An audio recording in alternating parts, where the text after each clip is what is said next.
Paano nga tayo aalis? Wala tayong pera. Eh di magjajapan ako.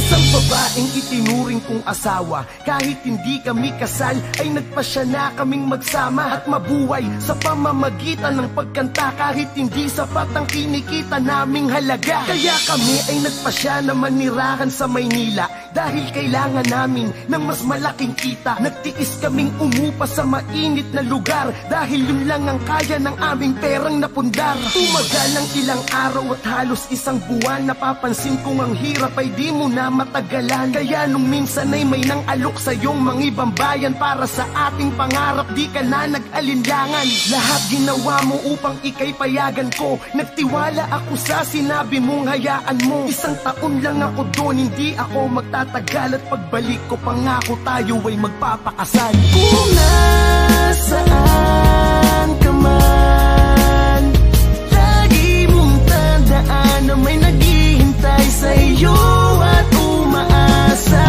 At kung hindi ka na magbabalik, kahit gaano kasakit ay pipilitin kong kalimutan ka.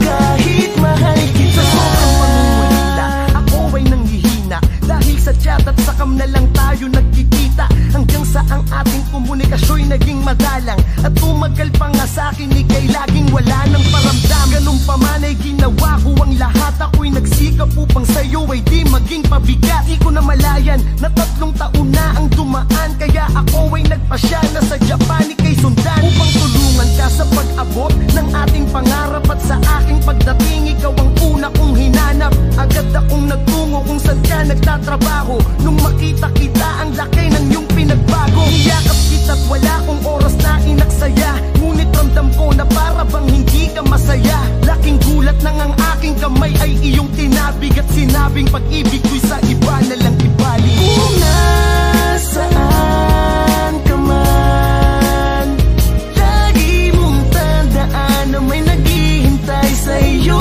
at umaasa. At kung hindi ka na magbabalik, kahit gaano kasakit ay pipilitin kong kalimutan ka. Kahit mahal kita, walang awa mo aking pinagtabuyan. Matapos mo kong paasahin sa wala, ngayon ay papayuhan mo ako. Natanggapin na lang na di talaga tayo. Kahit anong gawin ko ay hindi na magbabago ang iyong isip dahil nakamit mo na ang iyong pangarap. Kaya di ka natuwa na ikaw ay aking hinana. Para sa kayamanan ako'y iyong pinabayaan at iyong pinagpalit sa isang matandang mayaman. Dinamdam ko ang iyong pagpapaasa habang ako'y labis na